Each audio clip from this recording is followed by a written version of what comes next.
imebainika kuwa mapendekezo ya mpango wa maendeleo wa taifa kwa mwaka 2017-18 haujaweka bayana namna Tanzania inapokwenda kuwa nchi ya viwanda.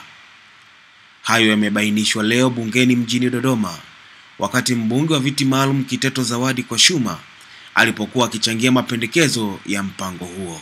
Mpango haujajikita katika kusema waziwazi kwamba ni viwanda gani ambavyo sasa vinaenda kuangaliwa katika mpango huu. Napata wasiwasi. Ninaomba nimshauri sana Mheshimiwa Waziri wa Fedha na Mipango kwamba atakapokuja, hebu katika mpango wake ajaribu kuangalia, atuelezeni viwanda gani hasa ambavyo anaenda kuviweka katika mpango wake, na atakapokuja kutenga budget, atenge budget ambayo kweli itareflect kwamba sasa Tanzania inaenda kuwa Tanzania ya viwanda. Kwashuma amesema Tanzania haitafikia malengo hayo mazuri kama maji safi na salama yasipopatikana kwa urahisi. Hatutaweza kuwa na viwanda nchini Tanzania na hatutaweza kamwe kufikia malengo ya Mheshimiwa Rais ambayo ni malengo mazuri sana kama haitakuwa Tanzania ambayo wananchi wa kawaida, mwananchi aliyeko kijijini anaweza akapata maji wakati wowote atakapoyahitaji. Maji yanatajwa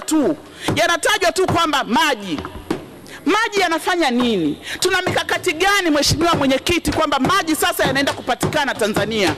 Tunayo mikakati gani? Ninamuomba sana Mheshimiwa Waziri wa Mipango kwamba aangalie, atakapoleta mpango atuletee mpango mkakati ili kuhakikisha kwamba Tanzania inaenda kuwa na maji. Aidha, Kiteto Kwashuma amemtaka Waziri wa Fedha Dr. Philipo Mpango kuainisha kwa uwazi namna vijiji vitakavyopata shilingi milioni 50 kama jinsi zilivyoahidiwa na Rais Dr. John Pombe Magufuli. Ninaomba Mheshimiwa Waziri wa Fedha, utakapoleta mpango wako uwe umejumuisha ni vijiji vingapi vitapata shilingi ngapi, ni mkoa gani Tanzania nzima.